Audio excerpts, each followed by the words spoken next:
Ansiedade é uma disfunção cerebral? Essa é uma boa pergunta, possivelmente influenciada pelo argumento que a gente sempre utiliza por aí nos nossos anúncios, quando a gente fala sobre o curso de neurociências, de que toda psicopatologia é uma alteração no funcionamento cerebral. Essa é uma afirmação verdadeira, tá?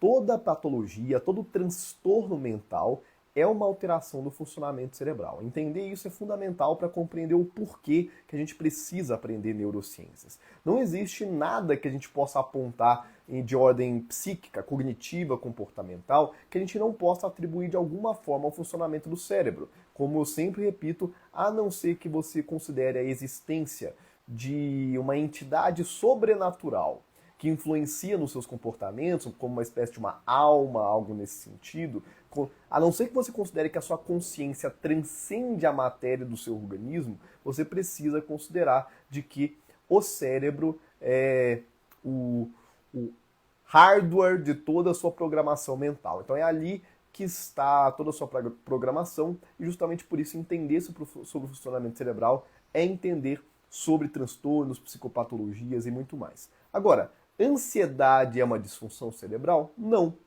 Ué, por que, Lucas? Você acabou de falar de que todo transtorno, toda patologia é uma disfunção cerebral, toda psicopatologia é uma disfunção cerebral. Então, por que a ansiedade não é? Porque a ansiedade não é uma psicopatologia. Ansiedade não é um transtorno, tá? Existem os transtornos de ansiedade. Esses sim são alterações do seu funcionamento cerebral. Mas a ansiedade em si é uma resposta fisiológica adaptativa do ser humano.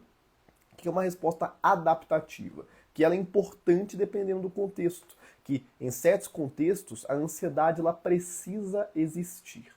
A gente precisa entender de que todas as emoções elas existem por algum motivo. Durante o processo evolutivo, as características não são selecionadas aleatoriamente. A mutação é aleatória, mas a seleção dessas características ao longo da evolução é a partir daquilo que melhor se adapta ao ambiente que aquela pessoa está vivendo. Então, se nós evoluímos para manifestar diferentes tipos de emoções, raiva, medo, tristeza, felicidade, vamos pensar naquelas emoções básicas que, para quem é meu aluno, sabe que não é bem assim, mas para ficar mais didático.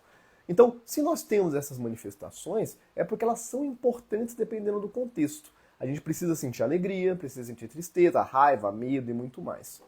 Então, a ansiedade é uma resposta fisiológica de medo, ela está primariamente associada ao medo, só que devido ao estímulo real ao imaginário futuro.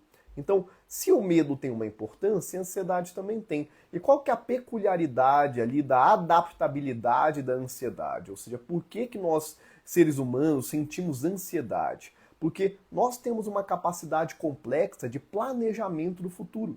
Nós temos a capacidade de projetar planos de longo prazo. Ou seja, o ser humano ele não é um ser apenas imediatista. Nós conseguimos parar e criar um planejamento de longo prazo para alcançar uma determinada meta. Então, para isso, nós desenvolvemos uma capacidade incrível que é a capacidade da imaginação. A imaginação, pelo menos até que se prove o contrário, é uma habilidade muito humana. Né? Não dá para a gente realmente falar que outros animais não imaginam, mas com essa complexidade de imaginação que nós temos, parece ser realmente uma das coisas que nos diferenciam enquanto seres humanos, né, comparativamente a outros animais. E nossa capacidade de imaginação é muito para a gente conseguir projetar diferentes cenários e avaliar quais deles parecem fazer mais sentido. E daí surge a ansiedade, como uma forma de perceber que, olha, existe a possibilidade de eu enfrentar um perigo no futuro. Portanto, eu preciso me precaver, eu preciso me preparar para tal. Toda essa volta que eu dei aqui foi para dizer que a ansiedade ela é importante, é uma resposta adaptativa, emocional, associada à nossa capacidade de imaginar e projetar o futuro e assim nos preparar para ele. O que é a disfunção cerebral? O que é a alteração do funcionamento cerebral? É quando a ansiedade se torna uma ansiedade patológica. Patológico vem sempre de doença, tá? De transtorno, de falta de homeostase. Então, a patologia, a ansiedade patológica, sim, essa a gente pode considerar que é uma alteração, uma desordem do funcionamento cerebral. que aí é no momento que a ansiedade ela se torna ou muito exacerbada, mais intensa do que seria o saudável, ou em contextos inadequados, é aquela ideia da disfuncionalidade, do sofrimento, da dificuldade do convívio social, é a ansiedade que ela é irracional ou desproporcional. Aí essa sim é uma disfunção do funcionamento cerebral. Respondido? Se não tiver respondido, ficar alguma dúvida, vocês falam, tá? Hoje a live vai ter que ser mais curta que a voz aqui daqui a pouco vai pro brejo. Não tá boa, não. Mas deixa eu ver que chegou alguém falando alguma coisa aqui. Boa noite, primeiramente. Quem tá chegando aí, pessoal, já aperta aqui no aviãozinho, manda pra todo mundo que você conhece aí que pode querer aprender mais sobre neurociências aplicadas. Aperta o coraçãozinho, segura e vamos fazer essa live chegar para o máximo de pessoas possível para construir essa comunidade. Ah, inclusive uma coisa importante. Se você se inscreveu recentemente no curso de Neurociências na Prática Clínica, talvez você tenha tentado entrar no grupo do WhatsApp do curso e não conseguiu. Isso é porque a gente lotou o grupo do WhatsApp, eu nem sabia que tinha número máximo, a gente chegou em mais de 1000 pessoas no grupo do WhatsApp, então a gente teve que criar um terceiro grupo, né? A gente já tinha um primeiro, segundo, terceiro grupo do curso e já está lá na plataforma para você entrar no grupo agora, tá bom? Então, que bom saber que essa comunidade está crescendo tanto, mas se você tentou entrar no grupo recentemente e não conseguiu, foi por isso. Ó, o Neylor Vidal mandou aqui, ó. Existe reprogramação mental e ou emocional? Muitos tipos de terapia aparecendo. Essa é uma boa pergunta, né? A ideia da reprogramação mental. Eu tive um curso com o meu grande colega, sócio da clínica Neuromind, o Robert Rezende, que ela se chamava Escola Anti-Ansiedade. Esse curso a gente vendeu ele durante um período, hoje ele não está sendo comercializado mais, mas nós tínhamos um módulo bem interessante que ele falava o seguinte: você não é uma máquina a se reprogramar. Na verdade é um argumento para que a gente diminua um pouco esse apelo da ideia da reprogramação mental. Não é que isso é sempre completamente errado, tá? Eu mesmo acabei de usar uma metáfora aqui agora há pouco falando de que o cérebro é onde está o hardware de toda a nossa programação. Então, querendo ou não, é válido a gente pensar que assim como uma máquina, um computador, ele tem o seu hardware e o seu software, onde a gente vai fazer as programações internas, o cérebro seria semelhante. A gente tem o cérebro, a parte física, a gente tem a programação, que seria essa interpretação mais subjetiva desses processos todos. E na terapia, se a gente está modificando esse funcionamento cerebral, se a gente está modificando a forma com que esses neurônios se conectam, seria uma espécie de uma reprogramação cerebral, que a gente também poderia chamar de reprogramação mental. Então, até certo ponto, faz sentido a gente pensar de que uma boa terapia seria uma espécie de uma reprogramação. Mas qual que é o problema nesse termo, reprogramação mental? É porque ele traz um pouco de uma ideia, acaba sem querer passando uma noção de passividade dentro da terapia. Porque se a gente pensa na reprogramação de um computador, o computador em si, ele não tem que fazer um esforço ativo para ser reprogramado, é ou não é? Ou seja, se eu sou vamos fazer uma comparação. Se fosse possível um terapeuta reprogramar uma mente, um cérebro, da mesma forma que um programador, né, um especialista em computação, reprogramaria uma máquina, a terapia seria um processo muito passivo. Ou seja, assim, como é que acontece a reprogramação de computador? Eu sou aqui o programador, especialista na área, eu vou pegar o computador e vou reprogramar ele e ele vai estar reprogramado. Pronto.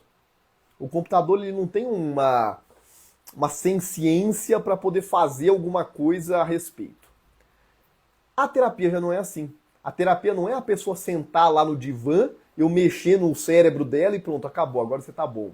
Então, acaba que quando você fala de reprogramação mental, para o paciente pode se passar um pouco dessa ideia de que ele vai chegar lá e o terapeuta vai fazer todo o trabalho.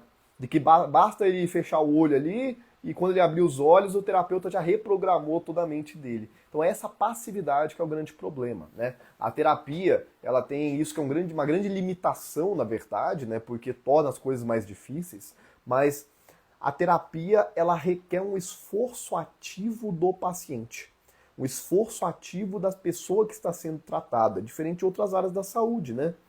Vou pegar aqui, bom, eu fiz uma cirurgia no nariz no ano passado, né? Tá completando um ano agora. Teoricamente, claro, eu tive que fazer o meu esforço ativo que do pré-operatório, de tomar os remédios, disso, aquilo, mas o momento da cirurgia em si, eu sou totalmente passivo. Eu deitei lá, me anestesiou e pronto, né? Não estava nem consciente para poder fazer nada. A terapia não é assim. Não tem como na terapia o profissional fazer todo o trabalho por você. A terapia requer que o paciente participe ativamente do processo de mudança. Então, resumo da história, sim, é uma metáfora válida dizer de que assim como o nosso funcionamento mental atual é uma espécie de uma programação, a terapia seria uma reprogramação. Só que acaba se passando uma ideia de passividade que eu acho muito problemática e, portanto, eu evito utilizar esse tipo de termo quando eu vou falar com os meus pacientes, por exemplo. Tá? Respondido? Ficou claro? Andréa Rodrigues, psi. Em crise de ansiedade, o que orientar? Ótima pergunta, Andréa. Vamos lá, vamos entender a ansiedade em termos de fisiologia, de neurobiologia, né? Se eu estou falando de uma crise de ansiedade, estou falando que a pessoa já está num processo, ele já está no meio da resposta de ansiedade. E isso é importante, porque nós temos as abordagens preventivas e nós temos as abordagens que elas são de urgência, né, de intervenção instantânea da ansiedade. Então, se a pessoa está numa crise de ansiedade, ela está tendo uma resposta aguda desse processo. E o que é a crise de ansiedade? É uma resposta do seu sistema nervoso simpático. Então, a amígdala cerebral se ativa, que é o principal núcleo ali associado ao medo, ao estresse, à ansiedade. Aí vai ativar o eixo HPA, que aí vai liberar hormônio aqui, hormônio ali, não sei mais o que. Final das contas, a gente vai ter liberação de alguns hormônios, como cortisol, adrenalina, e a ativação do sistema nervoso simpático. Qual que é a consequência dessas alterações fisiológicas na prática? Coração acelerando, respiração ofegante, mão suando, pupila dilata, aquilo tudo. Como que eu interrompo, então, a crise? E aí uma coisa muito importante, tá? A pessoa só tem a percepção de sofrimento associada à crise de ansiedade depois que essa alteração fisiológica já aconteceu, a ínsula percebe que a fisiologia alterou e a pessoa começa a remoer em cima daquilo que ela está sentindo. Por isso que eu sempre falo que toda ansiedade começa no corpo. Mesmo que o pensamento possa ter sido um gatilho, a ansiedade em si, o sofrimento associado à ansiedade, ele se desencadeia depois da alteração fisiológica. Portanto, resumo da história, o que eu tenho que orientar meu paciente? A conseguir alterar a sua fisiologia interna para que ele consiga fazer um enfrentamento daquela crise de ansiedade. Por que é importante enfrentar a crise de ansiedade? Porque a única forma de nós dessensibilizarmos as vias neurais que associam o que for ali que serviu de gatilho com a ansiedade é a partir do enfrentamento, a terapia de exposição. Então, eu preciso criar novos caminhos neurais. Lembra daquela ideia de que neurônios que disparam juntos permanecem juntos. Hoje, vamos supor que a minha ansiedade ela se disparou aqui com, sei lá, sair de casa. Saí de casa e tive crise de ansiedade. Então, os neurônios do meu cérebro associados à ideia de sair de casa se conectam com as áreas do meu cérebro associadas à ansiedade. Então, eu tenho que conseguir fazer com que disparem juntos os neurônios associados ao sair de casa com os neurônios, as áreas associadas à calma, ao relaxamento, ao controle, à tranquilidade, de uma forma bem resumida, didática, que seria isso. Então, eu preciso fazer com que a pessoa consiga se expor a essa situação com novos sintomas, novos sentimentos. Então, como que eu vou fazer com que a pessoa consiga fazer o enfrentamento dessas situações com um novo sentimento? A partir de exercícios que estimulem o sistema nervoso parasimpático, que é justamente aquele que contrapõe o sistema nervoso simpático. Quais exercícios podem ser feitos? O mais famoso é a respiração diafragmática com uma lentificação dessa respiração. A respiração diafragmática é só de você usar a musculatura certa, tá? que é você inspirar jogando o ar pro seu abdômen e expirar murchando completamente seu abdômen. É basicamente isso. Só que é importante, o que as evidências mostram? Que a expiração mais lenta, ela estimula o sistema nervoso parasimpático. Então existe uma técnica que eu gosto muito de ensinar, que é a técnica 4-7-8. Inspira por 4 segundos, segura por 7, depois expira por 8. Inspira por 4, segura por 7, expira por 8. Isso naturalmente estimula o sistema nervoso parasimpático, e se eu estimulo o parasimpático, eu reduzo a atividade do seu sistema nervoso simpático. A fisiologia interna muda, a ínsula percebe a alteração da fisiologia e a pessoa começa a ter uma sensação, uma percepção de estar mais calma e tranquila. A partir daí, a pessoa tem condições de fazer um enfrentamento daquele gatilho que estava gerando ansiedade, tá? Existem várias outras coisas que também estimulam o seu sistema nervoso parasimpático, como, por exemplo, o ansiolítico, né, o remédio. Só que o remédio tem toda a questão de tem que ser bem orientado pelo psiquiatra, efeitos adversos, custo e tralalá. Então existem essas formas naturais de fazer esse tipo de enfrentamento. Mindfulness, estimulação bilateral, exercício de desvio de foco, tá? Então são vários exercícios que podem ser feitos. Aí a pessoa ativou o sistema nervoso parasimpático, aí ela tem condições de fazer enfrentamento. Então o resumo da história é orientar sobre psicoeducar sobre a importância do enfrentamento para dessensibilizar vias neurais. A pessoa não pode ficar só fugindo da ansiedade sempre, mas não é só virar para ela e falar, não, vai lá e enfrenta. É ensinar formas de estimular o sistema nervoso parasimpático para conseguir fazer os enfrentamentos. Isso no momento da crise de ansiedade, tá? Se você vai falar sobre formas de você conseguir prevenir a pessoa de ter crise de ansiedade, aí são técnicas feitas dentro do consultório, como, por exemplo, dessensibilização sistemática e tudo mais, tá bom? Respondido?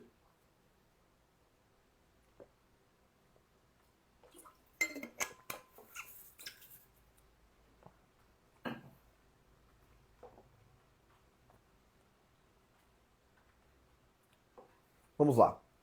Uma boa pergunta que chegou aqui ao longo do dia. Creatina para o cérebro. O que temos de boas evidências? É uma excelente pergunta essa. Eu tomo creatina todos os dias de manhã. Sem dúvida nenhuma, eu posso te adiantar que os dois suplementos, tá? Para quem é do mundo fitness aí deve conhecer bem, para quem não é, às vezes fica até em dúvida, né? Tem gente até que acha que suplemento é a mesma coisa de anabolizante. É o pessoal que às vezes não está muito imerso aí nessa área, às vezes acaba tendo umas noções distorcidas, mas suplemento, como o próprio nome já diz, é um suplemento alimentar, algo que você vai ingerir em pó, seja como for, e que vai ter um efeito nutricional e também efeito bioquímico para determinadas coisas. Existem alguns deles que eles podem ter alguns efeitos adversos mais claros, outros são bem mais seguros, e sem dúvida nenhuma, os dois suplementos alimentares mais indicados para a maioria das pessoas que fazem aí academia, principalmente, o que nós possuímos maior robustez de evidências científicas e segurança no uso é o whey protein e a creatina, tá? O whey protein e a creatina, sem dúvidas, são dos dois suplementos que eu uso, inclusive, eles são muito seguros e muito bem estudados pela ciência. A creatina, acredito que até mais. Então a creatina ela é sim um suplemento muito bom, de muitas boas evidências. Não sou um especialista nessa área e eu acho que é muito importante a gente ter a honestidade intelectual de saber até onde a gente pode ir, né? Então, enquanto terapeutas, psicoterapeutas, não é nosso papel ficar recomendando suplementações. Quem tem que fazer isso é o profissional da área, né? Nutricionista, esportivo, nutrólogo, enfim. Pessoal que trabalha, às vezes, com o mundo fitness como um todo, eles vão saber orientar isso de uma forma muito melhor, se for um bom profissional, porque nós também temos muita pseudociência aí na nutrição e tudo mais, tá? Então, não é uma área da qual eu estudo de perto para poder te falar exatamente quais são as evidências mais recentes, de melhor qualidade, mas eu posso te explicar um pouco sobre o mecanismo neurocientífico, que é da onde sai a maioria dos dos benefícios que são citados por aí da creatina no cérebro especificamente, que é muito utilizado para quê? Para melhorar as funções cognitivas, memória, muito utilizado para idosos, né? Conseguir prevenir doenças neurodegenerativas, melhorar foco, atenção e muito mais. O principal motivo disso é porque a creatina ela acaba servindo para poder criar uma reserva maior de energia para o seu cérebro. Então, a creatina ela vai fornecer uma maior disponibilidade de energia para o seu cérebro como um todo. O nosso cérebro ele usa uma principal molécula, a principal moeda energética que o cérebro, que o corpo como um todo usa para poder produzir energia, né? É uma molécula chamada ATP. ATP significa adenosina trifosfato, tá? Então, vamos pensar no final desse nome aqui, trifosfato. É uma molécula que envolve um grupo de 3 fósforos, tá? De forma muito resumida para a gente não entrar aqui em bioquímica super aprofundada.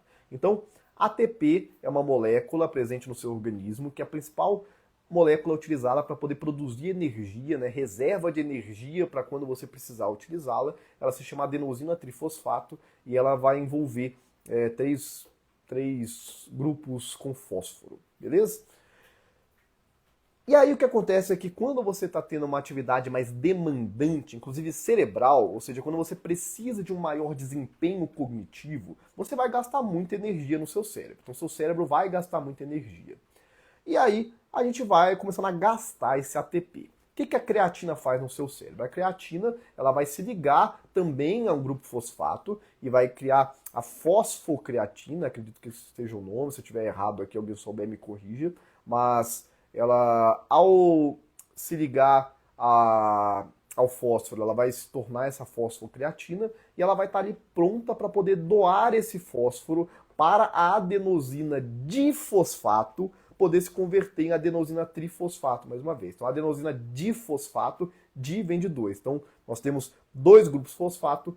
Na adenosina trifosfato, a gente vai ter realmente essa molécula, essa moeda energética reconstruída. Então, o mecanismo bioquímico é esse, está meio complexo, mas no final das contas a creatina ela vai se ligar a partir de uma enzima ao fósforo e vai servir como uma reserva de energia para poder doar esse fósforo para a adenosina difosfato, se converter em adenosina trifosfato mais uma vez, e a gente voltar a ter essa moeda energética no cérebro. Então, os principais benefícios aí cognitivos do ATP, da creatina, tem a ver com esse fornecimento de energia para o cérebro como um todo, beleza? Aí o pessoal extrapola de vez em quando, o pessoal vira e fala assim, então justamente por isso a energia que é tão importante para o seu cérebro, ela depende da creatina e por isso a creatina é um antidepressivo natural e tudo mais.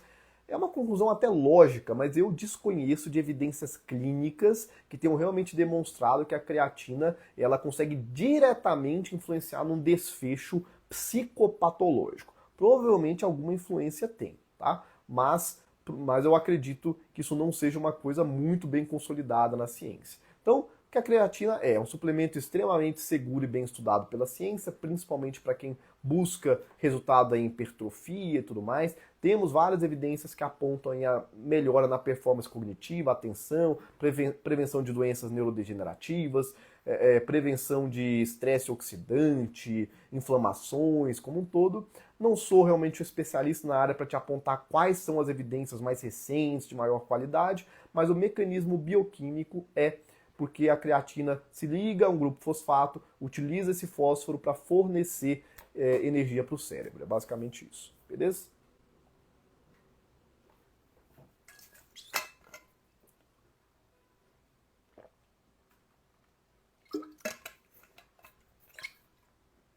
Ficou claro, pessoal? Alguma dúvida sobre isso? Bom, vou finalizando a live daqui a pouquinho, tem mais 2 perguntas só aqui para eu responder, tá? Quem for tendo dúvidas pode ir deixando aí. Deixa eu ver se eu deixei de responder alguém. Andréia mandou aqui. Em crise de pânico, o que fazer? Então, Andréia, neurocientificamente falando, o pânico ele não é uma coisa à parte, tá? O que acontece é que a gente poderia interpretar o pânico como uma espécie de uma crise agudíssima de ansiedade. A gente não tem uma diferenciação tão clara entre crise de ansiedade e crise de pânico. A crise de pânico ela seria, na verdade, uma crise agudíssima de ansiedade a ponto de da pessoa interpretar que ela está no momento de morte iminente, né? Tanto que os sistemas fisiológicos de estresse, ansiedade e medo, eles são justamente sistemas de proteção. E para que serve? Se a gente pensar no mundo mais primitivo, mais selvagem, é a proteção à vida, é a possibilidade de morte mesmo. Então, eu ativo esses sistemas quando eu acho que eu tenho chance de morrer, tá? Então é muito lógico a gente ter, justamente por isso, essa sensação de morte iminente. Mas é uma crise agudíssima que ela vem, às vezes, em momentos desproporcionais. Então o grande problema aí está no contexto, às vezes até nos pensamentos disfuncionais que a pessoa tem, a ponto de se colocar numa posição de perigo quando ele não existe. Então, em termos de habilidade, de formas de enfrentamento, é a mesma coisa. Você vai ensinar para ele exercícios que estimulam o sistema nervoso parasimpático e na terapia, aí sim a oportunidade de a gente conseguir reenquadrar o que precisar ser reenquadrado para evitar que isso venha surgir de novo, até porque a síndrome do pânico, ela vem no momento onde a pessoa ela passa a ter um medo constante de ter novas crises. Então, aquilo vai além apenas da crise do pânico em si. É um transtorno, já é uma síndrome onde a pessoa está constantemente com receio de vir a ter uma nova crise. Aí é o que a gente maneja dentro da terapia, né? Mas no momento de crise, a pessoa, a mesma coisa, a pessoa está tendo uma ativação do sistema nervoso simpático, a pessoa precisa conseguir estimular o parasimpático naquele momento, desviar o foco, algo nesse sentido.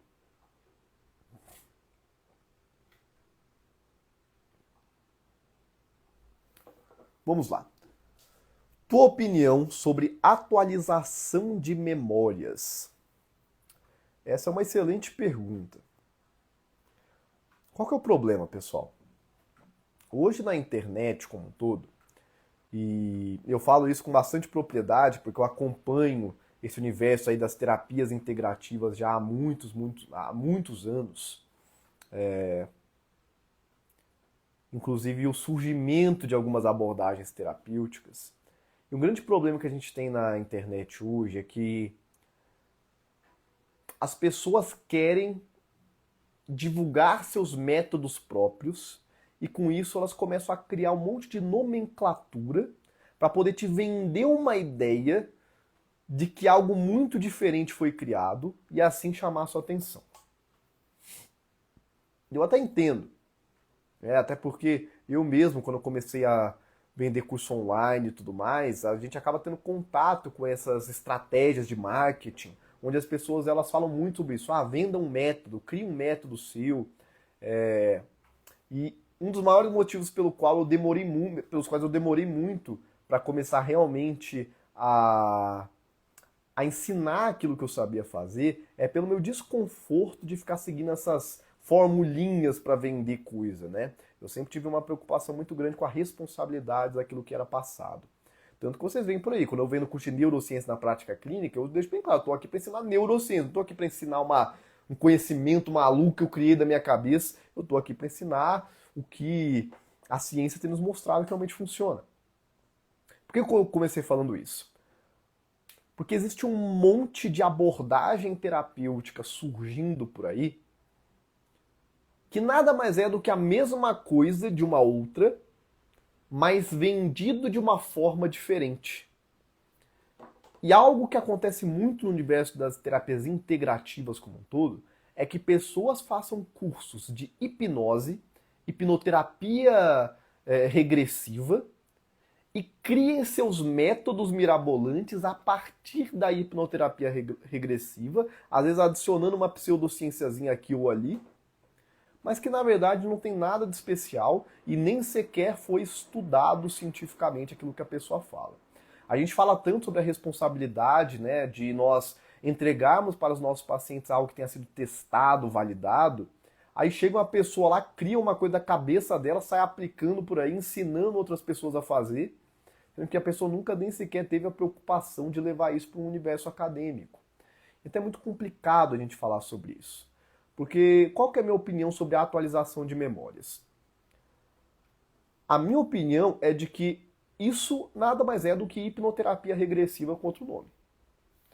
Ah, não, não é. Cara, tem um monte de abordagem por aí, e eu sei que eu posso ser massacrado por algumas pessoas por falar isso, mas que nada mais é do que hipnose enfeitada. A terapia da reintegração, do reprocessamento, do não sei mais o que. Hipnoterapia. São pessoas que fizeram cursos de hipnoterapia e começaram a te vender como se fosse um método próprio. E quando eu falo de hipnoterapia, a gente está falando de uma ferramenta milenar. A ferramenta da hipnose existe até mesmo antes da psicologia existir. E que hoje ela é muito associada a práticas regressivas, práticas de ressignificação de traumas. E é uma técnica que eu considero muito poderosa, principalmente se você utilizá-la numa perspectiva científica. Essas técnicas de você visitar momentos da vida onde a pessoa viveu aquele sintoma e ressignificá-la, existem vários mecanismos neurocientíficos pelos quais isso funciona, desde que feito com responsabilidade e com evidências. Então a perspectiva científica de fazer essa atualização de memórias seria entender de que ao expor a pessoa a uma memória traumática que representa de alguma forma aquilo que ela sente hoje e ressignificá-la, a pessoa lá está fazendo um processo de dessensibilização, porque querendo ou não é uma terapia de exposição, de enfrentamento, e um reenquadramento também, aquela famosa reestruturação cognitiva. Então, é possível você aplicar um monte de técnica, inclusive de TCC, de terapia cognitivo-comportamental, dentro dessas dinâmicas de atualização de memórias.